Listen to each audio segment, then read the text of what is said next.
welcome back to 13 Days of Halloween, or Faithoween, whatever you want to call it. I call it Faithoween, I call it Halloween. Can we just say that this jumper, or sweater, where I just called it jumper, I know it's weird, okay, I know, I'm not from Britain, but I just do it, okay? It's super cool. My friend got it for me last Halloween. It was like for my birthday or something. We went to the pumpkin patch. It is so cute, and I was like, this is perfect to wear my videos. So, yeah, I'm going to wear this a lot probably in the next 13 days. Or 12 now, I think it is. Yeah. By the way, I wanted to mention, if you guys noticed, my hair is a lot shorter. I have a ponytail in, but it is super short now. I cut it like all off. And can we just be so happy that that yellow / blonde is gone? Because it started to look bad towards the end, really, really bad. I cut about 7 inches of my hair off, and I want to cut more. So, yeah. Stay tuned for more hair cutting off at some point. Alrighty, so let's get on with today's video. Today's video is actually going to be me telling you, like you saw on the title, 10 movies that I like for Halloween. Some of them are scary, some of them are not scary. The ones that I think are scary, you might not think are scary, but I'm a scaredy cat. But I do like to watch some scary movies. So I have a bunch of them here on my phone. So I'm going to click on my phone and we'll start from the beginning. So some of these are from like when I was a kid too that I like to watch still. So the first one is Halloween Town 1 and 2. 3 sucks. And I think there's a 4th one. Don't like that one either. I think they should have ended after Halloween 2. And in Halloween 4, they switched the girl, the main character. Marnie. It follows the story of Marnie and her finding out she's a witch, and that her grandma lives in this place called Halloween Town, and she doesn't get her powers start using her powers by the time she's 13. She'll stop being a witch completely, and her mom doesn't want her to be a witch. Long story short, there's a second one, so obviously you can see where that's going. Yeah, and it's like a Disney Channel movie. I'm sure you've heard of it. And actually, in Oregon is where it's filmed, and the girl who plays Marnie, she always goes and lights the pumpkin in the same Halloween town, which is really cool. She's doing that this year again. Next one is Twitches, which is another Disney movie. It's really good. It follows Tia and Tamara Mallory.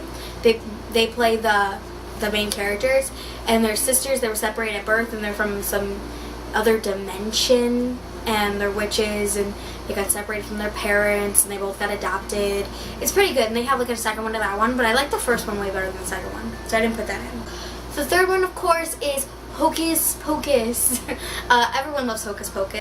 It follows the story of course, the 3 witches, and then the kids who end up, messing up everything and lighting the candle has to be lit by a virgin, and then they come back to life and try to steal the souls of kids so that they can be young again.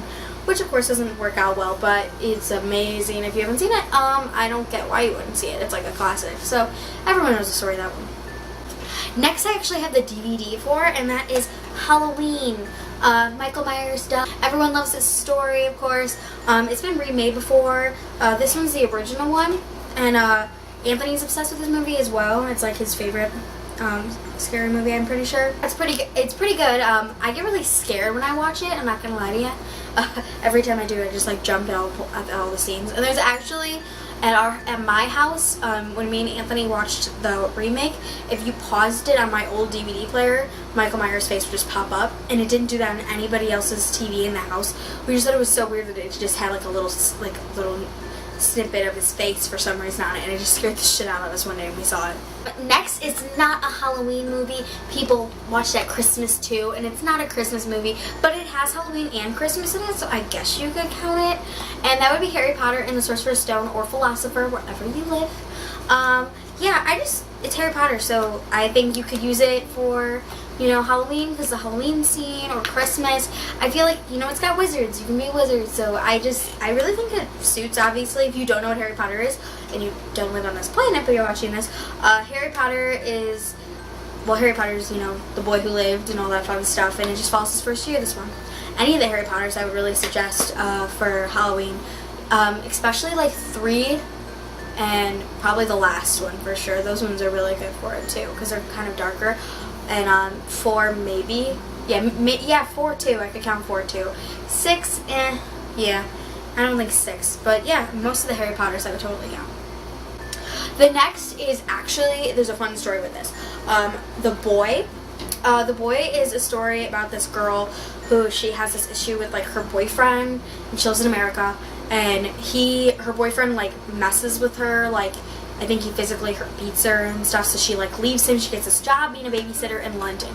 So she leaves her country and goes to London, and when she gets there, it's this old couple and their child that's a doll.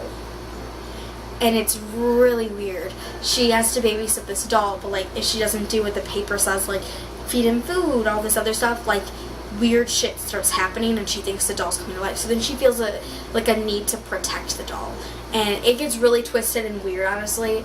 And at one point I was like, what is going on in this story now, because I didn't really get it anymore. But actually I wrote a review about it down on my blog. I'll link it down below if you want to see it. But I put it on Twitter. This was like a couple months ago when it came out, and the producer of the book, I mean the movie, he actually liked my blog post and everything about it. So it was pretty cool to me that he actually might have even read it, you know, because it was a really good movie and I wrote a really good review on it. The next one isn't like a scary movie. Well, it can be kind of scary like when you're younger, but like I don't really watch it now, because as a kid I'm like, that was so fucked up to watch. And that would be Beetlejuice. I was like really into like all of those movies back in the day, like James and the Giant Peach, Beetlejuice, and my mom used to be like, I don't get why she likes these, because I was real little. And now as an adult I'm like, they're really messed up. And they're supposed to be making a second Beetlejuice. I think I'll probably watch it, but I'm probably gonna be like so scared. Like I remember like everything from Beetlejuice. I don't remember like exactly how it ends really. I need to watch it again, but I used to watch that movie all the time as a kid, and now as an adult it kind of like it's kind of really even more creepy that I was watching that at 5 years old. But yeah, it's really good. So if you haven't seen Beetlejuice, you should probably check it out. I don't suggest it for somebody under 5, I guess, but I watched it at 5 and so did everybody else. The next one, of course, it has to be on the list, and it's not a scary movie at all, of course, and that is The Nightmare Before Christmas. You can watch it at Christmas, you can watch it at Halloween, you can watch it at Thanksgiving, you know, if it's all in between. Of course, everyone knows this story, everybody's seen this movie. I actually didn't realize how old it was until last year. My best friend is really super obsessed with it, my friend Kim, and I bought her all, you know, like the Jack and stuff. Like I bought her a little one of him, and she's obsessed with it, so we watch it all the time, and she sings all the songs. It's such a good movie, you have to check that out. Tim Burton does such amazing things with that film. The next one is actually, it wasn't as scary as I thought it was going to be, and I kind of like got myself more scared. You know, when you go to the movies and you're like, oh my god, I'm not ready for this movie. Why did I pick this movie? This is going to be so scary.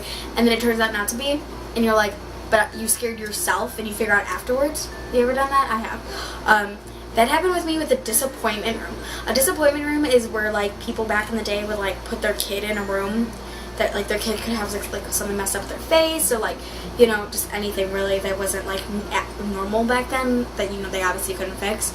So they didn't want people to see their child, so they would stick them in a room and make it so they couldn't get out of the room, but that they could come in and give them meals, and they'd have like all their stuff.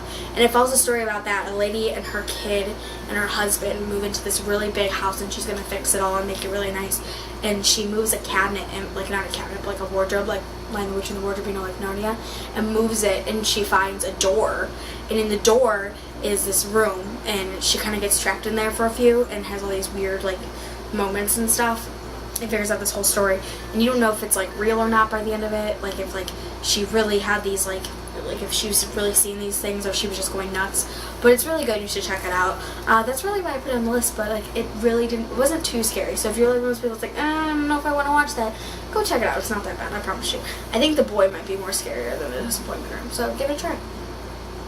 And last but not least is not a scary movie at all. It's a kids movie, obviously. It is one of my favorite movies. Well, it's not. Well, it's like 30 minutes, so does it really count as a movie? And that is The Great Pumpkin by Charlie Brown. No, The Great Pumpkin. It's a Charlie Brown movie. It's 30 minutes. It just follows Lionel and Lucy and, you know, all the other kids, and they're on the hunt for the Great Pumpkin. Well, only Lionel is. That's it. But everybody else is going. He's sitting in a little pumpkin patch, waiting for the Great Pumpkin, which is like Santa Claus in a way. And you know, you find out at the end that there's not really a great pumpkin. It's really funny. You should check it out. Alrighty guys, well that's it for me. If you click down below, you'll see my blog and my Twitter as well. And if you click that little subscribe button, I'll be great, and you'll get notifications of when I make new videos. So I hope you enjoyed that. But of course, just so you know, don't forget to subscribe, like, and comment. And I'm gonna see you guys tomorrow.